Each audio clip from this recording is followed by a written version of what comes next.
Hi guys, कैसे हैं आप सब। Welcome back to the channel. तो हमारी जो लीगल रीजनिंग की सीरीज़ चल रही है उसमें फ़िलहाल हम क्रिमिनल लॉ पढ़ रहे हैं। और आज की वीडियो में हम बात करेंगे स्पेसिफिक क्राइम्स की।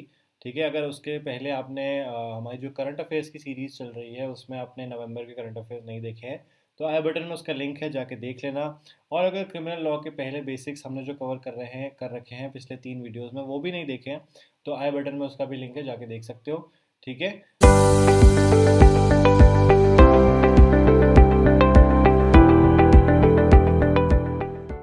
तो without wasting any further time, let's get started with criminal conspiracy and unlawful assembly। ठीक है, तो अभी हम स्पेसिफिक क्राइम्स की बात कर रहे हैं। ठीक है, तो जो भी क्राइम्स डिफाइंड हैं और जो हमारे क्लैट के एग्जाम के पर्सपेक्टिव से इंपॉर्टेंट है वो हम इन 2-3 वीडियोस में कवर करेंगे। ठीक है, तो सबसे पहले बात करते हैं क्रिमिनल कॉन्स्पिरेसी की। तो criminal conspiracy is when two or more persons. ठीक है, क्रिमिनल कॉन्स्पिरेसी के लिए सबसे इंपॉर्टेंट है कि दो से ज़्यादा लोग चाहिए, दो या दो से ज़्यादा। ठीक है, agree to do or cause to be done an illegal act.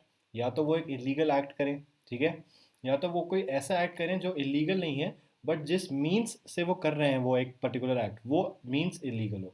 ठीक है, an act which is not illegal by illegal means. ठीक है, अगर वो या तो कोई इलीगल एक्ट करें या तो कोई ऐसा एक्ट करें जो वैसे लीगल है बट उसके उसके लिए जो वो मीन्स यूज़ कर रहे हैं वो इलीगल है, तो such an agreement is designated as a criminal conspiracy. No agreement except an agreement to commit an offence shall amount to a criminal conspiracy unless some act in pursuance of such agreement is done। इसका मतलब सिर्फ इतना सा है कि सिर्फ खाली एक अग्रीमेंट बना लेना क्रिमिनल कॉन्स्पिरेसी नहीं होता है।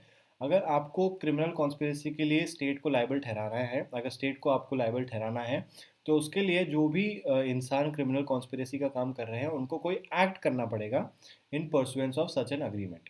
ठीक है, कोई एक्ट करना पड़ेगा जिससे ये लगे कि हाँ भाई यहाँ पे क्रिमिनल कॉन्स्पिरेसी हुई है। ठीक है, अब बात करते हैं अनलॉफुल असेंबली की। When a criminal act is done by several persons in furtherance of the common intention of all, each of such person is liable for that act in the same manner as if it were done by him alone।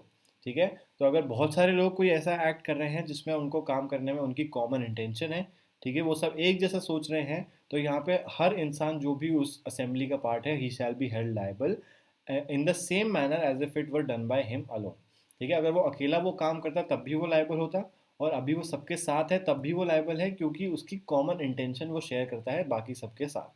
ठीक है, if an offence is committed by any member of an unlawful assembly in pursuance of the common object of that assembly, every person who at the time of committing of that offence is a member of the state same assembly is guilty of that offence।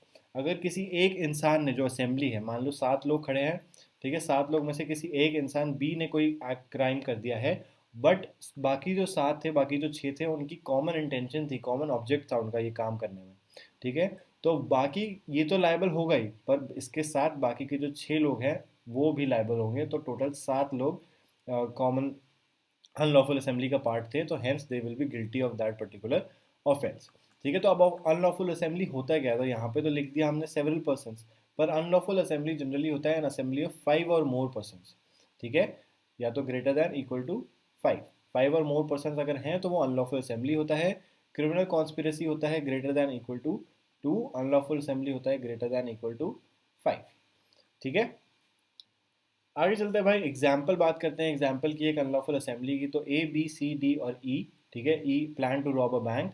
A plan the robbery and B C D and E were suppose to execute the plan. B was guarding the door while C D and E were collecting cash when the manager of the bank tried to run, C shot him on the head and died. In this case, all A, B, C and D and E are liable for the robbery as well as murder। ठीक है, तो यहाँ पे वो unlawful assembly का part है, तो सी ने शूट कराया भले ही, बट अगर वहाँ पे डी भी होता या ई भी होता या ए भी होता या बी भी होता तो वो चारों भी उसको शूट ही करते हेड में। ठीक है, तो इसलिए all of them shall be held liable for robbery as well as murder. ठीक है, आगे चलते हैं गाइज, तो अब बात करते हैं सेडिशन और ऑब्ससीनिटी की। ठीक है, तो सेडिशन तो सबको पता है, whoever by words either spoken or written, या तो बोल के या तो लिख के, or by signs or by visible representation. ठीक है, या तो किसी बोर्ड पे लिख के दिखा दो या तो साइन कोई कर दो, or otherwise brings or attempts to bring into hatred or contempt, or excites or attempts to excite dissatisfaction towards the government. अगर आप हेट्रेड लाते हो या कंटेम्प्ट लाते हो किसी और के दिमाग में या किसी और के दिमाग में towards the government established by law in India, he or she shall be punished with imprisonment for life to which fine may be added, or with imprisonment which may extend to 3 years, to which fine may be added, or with fine. ठीक है, example X gives a speech in the public park wherein he asked the people to overthrow the government of India by violence, he has committed sedition. ठीक है, उसने तो bye उसने spoke, he spoke, ठीक है, यहाँ पे उसने स्पोकन मीन्स का यूज़ किया। तो यहाँ पे उसने स्पीच दी एक पब्लिक पार्क में, जिसके चलते लोग जो थे वो जो उसकी स्पीच सुन रहे थे उनके मन में हेट्रेड आया, कंटेम्प्ट आया towards the government established by law, hence he has committed sedition. ठीक है, अब बात करते हैं ऑब्ससीनिटी की, तो यहाँ पे भी थोड़ा सा सिमिलर ही है। ठीक है, whoever to the annoyance of others does obscene act in a public place, sings, recites or utter any obscene songs or words or in nearby any public place shall be punished with imprisonment of either description for a term which may extend to 3 months or with fine or with both। ठीक है, इसका example है Israeli couple after being married the Hindu way at Pushkar Rajasthan were arrested under section 294 for kissing in public. A fortnight later a magistrate slapped a fine of ₹500 on the couple for committing an act of indecency. ठीक है, तो सबसे पहले तो arrest कर लिया गया, फिर उसके बाद फाइन भी लग गया because they were kissing in public. ठीक है, और वो kissing in public shall be under the umbrella of obscenity in India. ठीक है, सिंपल एकदम। अब बात करते हैं पब्लिक न्यूसेंस के बारे में। तो न्यूसेंस है एक unjust interference with the one's right to use and enjoy his property. ठीक है, न्यूसेंस तब होता है जब कोई इंसान एक दूसरे इंसान के right to use of property में इंटरफेयर करते। ठीक है, और वो इंटरफेरेंस अनजस्ट होनी चाहिए। ठीक है, मतलब वो इंटरफेरेंस जस्टिफाइड नहीं होनी चाहिए, it should be unjust. This is indirect interference unlike trespass. ठीक है, ट्रेसपास में आप डायरेक्ट इंटरफेरेंस करते हो या आप खुद जाते हो दूसरे की प्रॉपर्टी में, बट पब्लिक न्यूसेंस में ज़रूरी नहीं है कि आप खुद ही जाओ, आप गाना बजा के भी सामने वाली प्रॉपर्टी को, सामने वाले इंसान को अपनी प्रॉपर्टी इंजॉय करने से मना कर सकते हो। ठीक है, it is not actionable per se, the special damage has to be proof. ठीक है, when nuisance is to a person individually then it would amount to nuisance as a tort or private nuisance.